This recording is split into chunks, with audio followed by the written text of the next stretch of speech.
जय हिंद दोस्तों। आज के इस वीडियो में मैं आप सभी लोगों के लिए विज्ञान का मॉडल पेपर लेकर आया हूं। दोस्तों, अगर आपका एग्ज़ाम जल्द ही होने वाला है तो आप इस वीडियो को आखिरी तक देख लीजिए। मैं 100% गारंटी के साथ कह सकता हूं दोस्तों कि आपका परीक्षा में बहुत अच्छा प्रदर्शन रहेगा।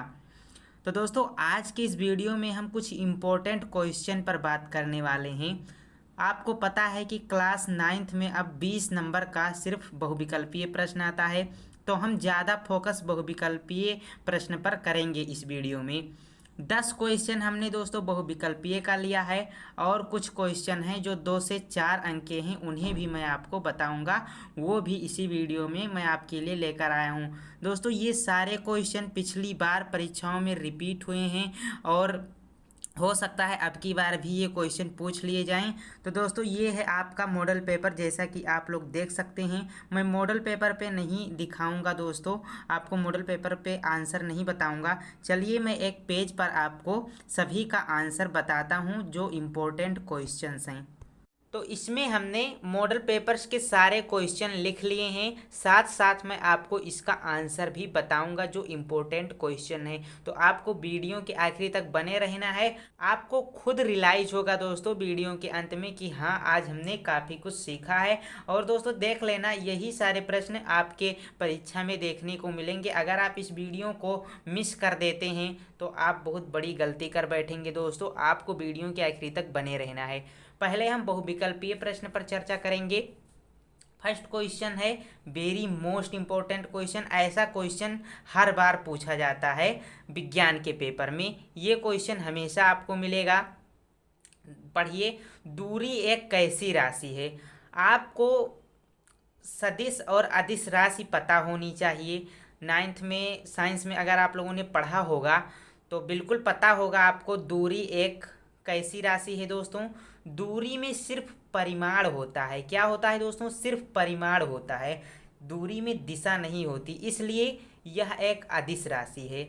जिसमें दिशा होती है और परिमाण होता है वो सदिश राशि होती है। सदिश का अर्थ है दोस्तों, सदिश का अर्थ है, देख लीजिए, इसमें सा जुड़ा है मतलब दिशा सहित। जिसमें दिशा और परिमाण दोनों हो वह सदिश, और जिसमें सिर्फ परिमाण हो उसे अदिश कहेंगे। तो दूरी एक अदिश राशि है। ऑप्शन बी इसका करेक्ट आंसर हो जाएगा। आइए अपने अगले क्वेश्चन पर बात करते हैं दोस्तों। क्वेश्चन नंबर दूसरा, गति के प्रथम समीकरण को पहचानिए।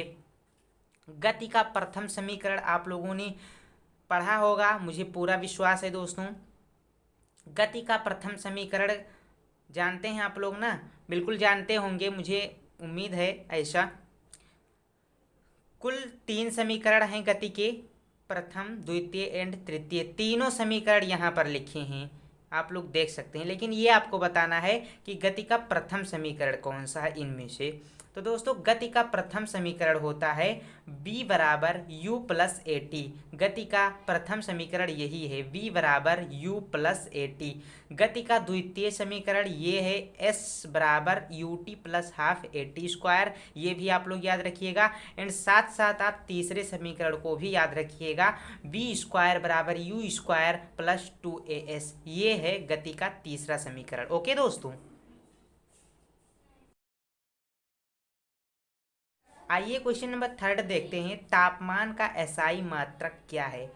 तो मेरे दोस्तों, तापमान का एसआई मात्रक होता है केल्विन। क्या होता है आप लोगों को पता होगा, इसे कैसे डिनोट करते हैं? केल्विन होता है तापमान का एसआई मात्रक, आप लोग याद रखिएगा। अमीटर का अगर आप लोगों को नहीं पता है तो ये भी ध्यान दीजिए दोस्तों, आप लोग जान लीजिए। अमीटर का, अमीटर किसका एसआई मात्रक है? ये प्रतिरोध का एसआई मात्रक है एमीटर। सेकेंड तो आपको पता ही होगा, ये समय का एसआई मात्रक है। वोल्ट मीटर दोस्तों ये विभव का है। किसका है? जी हाँ दोस्तों, ये विभव का है। तो आप लोग सभी का याद रख लीजिए, सभी इंपॉर्टेंट हैं। ये क्वेश्चन आप लोग देखिए और इसका जवाब जरूर आप लोग दीजिए। आप लोगों ने कई बार पढ़ा होगा, आप लोगों को पता भी होगा। इसका आंसर क्या होगा कमेंट बॉक्स में बता दीजिए अगर पता है तो। पदार्थ की कितनी अवस्था होती हैं? दोस्तों आप लोगों को बताना है कि पदार्थ की कितनी अवस्थाएं होती हैं। तो बिल्कुल सही, पदार्थ की 3 अवस्थाएं होती हैं, ठोस, द्रव एंड गैस। ठोस, द्रव और गैस, ये पदार्थ की 3 अवस्थाएं हैं। हालांकि इसकी 5 अवस्थाएं होती हैं, आप आगे पढ़ेंगे, लेकिन मूल 3 अवस्थाएं ही होती हैं। तो आप लोगों को यही याद रखना है कि पदार्थ की 3 अवस्था होती हैं। आप भूल कर भी 3 के अलावा किसी अन्य ऑप्शन पर मत टिक कीजिएगा, वरना गलत हो जाएगा। तो आप लोग याद रखिएगा दोस्तों, पदार्थ की मूल 3 अवस्थाएं ही होती हैं, वे हैं ठोस, द्रव और गैस। क्वेश्चन नंबर 5 देखिए, पैरामीशियम में लैंगिक जनन किसके द्वारा होता है? ऑप्शन ए द्विखंडन, ऑप्शन बी संयुग्मन, ऑप्शन सी बहुखंडन एंड ऑप्शन डी इनमें से कोई नहीं। दोस्तों पैरामीशियम में लैंगिक जनन द्विखंडन के द्वारा होता है। अगला क्वेश्चन, निम्न में अदिश राशि है। पिछली बार पूछा गया था उसमें कि निम्न में सदिश राशि है, नहीं अदिश ही पूछा गया था। तो इसमें भी आपको बताना है कि निम्न में अदिश राशि कौन सी है। मैंने आपको जैसा कि बता दिया, जिसमें दिशा और परिमाण दोनों होते हैं वही सदिश होती हैं, और जिसमें सिर्फ परिमाण होता है दिशा नहीं होती वे अदिश राशि होती हैं। तो इसमें से बताइए किसमें दिशा और परिमाण दोनों है और किसमें नहीं है। यानी कि आपको ये बताना है कि इनमें से ऐसी कौन सी राशि है जिसमें सिर्फ परिमाण ही है। ओके, तो आप लोग दोस्तों जान लीजिए वो है चाल। चाल में सिर्फ परिमाण होता है, इसमें दिशा नहीं होती, तो इसलिए ये अदिश राशि हो जाएगी। आइए नेक्स्ट क्वेश्चन देखते हैं। यदि एक ट्रेन 6 घंटे में 360 किलोमीटर दूरी तय करती है, एक ट्रेन है वो 6 घंटे में दोस्तों 360 किलोमीटर दूरी तय करती है, तो ट्रेन की आप लोगों को चाल ज्ञात करनी है, ये आपको बताना है। चाल बराबर क्या होता है, फार्मूला तो आपको पता होगा। चाल बराबर होता है दूरी बटा समय।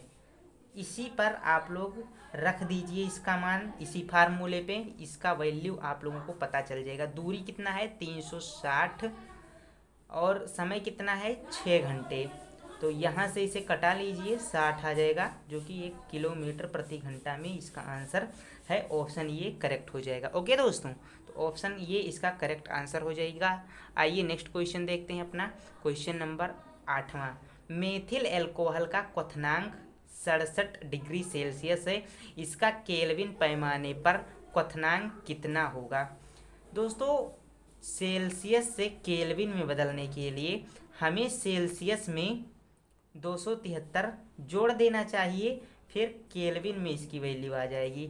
सेल्सियस में इसका मान कितना दिया हुआ है आप लोग देख सकते हैं, मेथिल एल्कोहल का क्वथनांक सेल्सियस में 67 डिग्री है। तो 67 आप लोग जोड़िए, 67 यहाँ पर 67 लिख दीजिए, ये सेल्सियस है ना, तो 67 लिखिए, उसके बाद 273 जोड़ दीजिए, इसकी वैल्यू आपको कितनी मिल जाएगी आप लोग देख सकते हैं। हमने सेल्सियस की वैल्यू यहाँ पे रख दी, उसमें 273 जोड़ दिया, आंसर अपना कितना आया आप लोग देख सकते हैं 340 केल्विन। ये इसका आंसर निकल के आया है 340 केल्विन।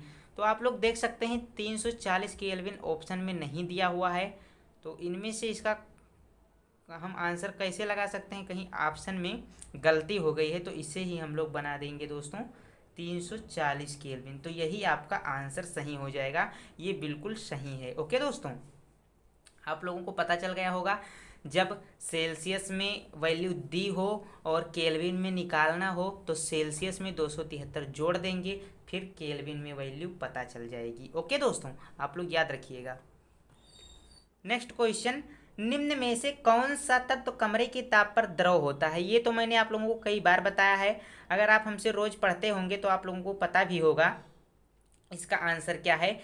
देख लीजिए, निम्न में से कौन सा तत्व कमरे के ताप पर द्रव है। आपको ऐसा तत्व बताना है जो कमरे के ताप पर द्रव अवस्था में होता है। यहाँ पर आपसे तत्व न लिखकर धातु भी लिख सकता है पेपर में, तो ये भी आप लोग ध्यान रखिएगा, यहाँ पर धातु भी हो सकता है।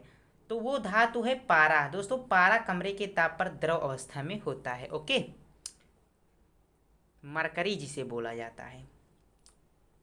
नेक्स्ट क्वेश्चन, शक्ति का मात्रक होता है, न्यूटन, न्यूटन मीटर, जूल प्रति सेकेंड या जूल प्रति मीटर। दोस्तों शक्ति का परिभाषा आप लोग पहले कमेंट कीजिए, अगर नहीं पता तो सुन लीजिए। कार्य और समय के अनुपात को शक्ति कहते हैं। कार्य और समय के अनुपात को शक्ति कहते हैं। ओके दोस्तों, कार्य और समय के अनुपात को शक्ति कहते हैं। कार्य का मात्रक क्या होता है? जूल होता है। समय का मात्रक अभी हमने पीछे बताया था आपको, सेकेंड होता है।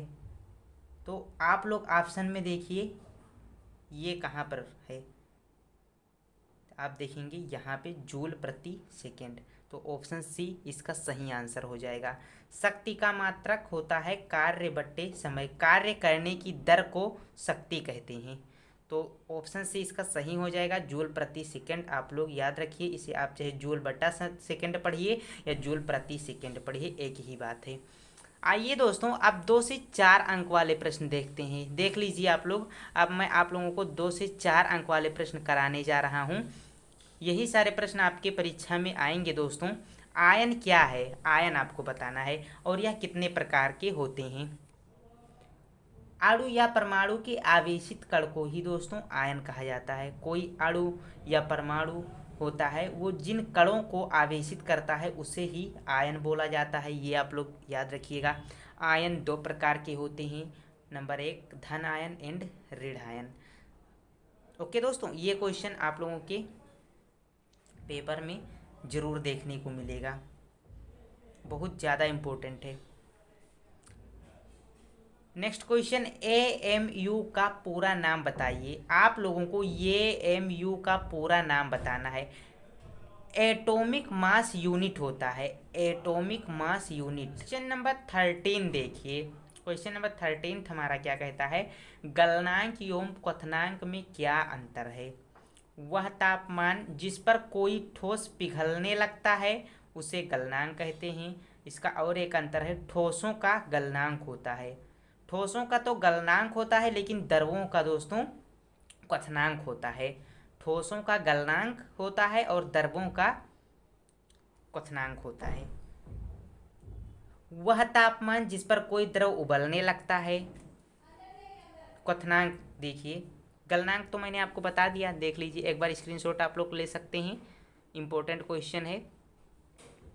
वह तापमान जिस पर कोई द्रव उबलने लगता है वो क्वथनांक है, द्रवों का क्वथनांक होता है। ये आप लोग लिख लीजिए। नेक्स्ट क्वेश्चन, आइए अब लास्ट क्वेश्चन की बारी है दोस्तों, ये इस वीडियो का आखिरी क्वेश्चन रहेगा। गुरुत्वाकर्षण का सार्वत्रिक नियम बताइए। गुरुत्वाकर्षण के सार्वत्रिक नियम के अनुसार गुरुत्वाकर्षण बल वस्तुओं के द्रव्यमानों के गुणनफल के, गुरुत्वाकर्षण बल जो होता है दोस्तों वो वस्तुओं के द्रव्यमानों के गुणनफल के अनुक्रमानुपाती होता है तथा उनकी बीच की दूरी के वर्ग के व्युत्क्रमानुपाती होता है। ये आप लोग याद रखिएगा, ये परिभाषा बहुत इंपॉर्टेंट है। आप लोग ये परिभाषा समझ लीजिए दोस्तों, पढ़ लीजिए अच्छे से। ये बिल्कुल ये क्वेश्चन आपको परीक्षा में देखने को मिलेगा। जिन दो वस्तुओं के बीच यह बल लगता है इसे ही गुरुत्वाकर्षण का सार्वत्रिक नियम कहा जाता है। ये क्वेश्चन फिर से बता दे रहा हूँ, आप लोग नोट कर लीजिए, बहुत इंपॉर्टेंट है। तो बस दोस्तों आज के वीडियो में इतने ही क्वेश्चन मैं आपके लिए ले पाया, करा पाया, इतने ही क्वेश्चन थे आज की वीडियो में। आगे के वीडियो में मैं और भी इम्पोर्टेंट क्वेश्चन आपको बताऊंगा। अभी तो 4 अंक के प्रश्न मैं आपको कराऊंगा, 3 अंक के और भी कुछ क्वेश्चन बताऊंगा और कई सारे ऑब्जेक्टिव क्वेश्चन भी बताऊंगा। तो ये सब देखने के लिए आप लोग चैनल को सब्सक्राइब करके हमारे साथ जुड़ जाएं। वीडियो पसंद आए तो अपने दोस्तों के पास भी शेयर कर दें। Thank you.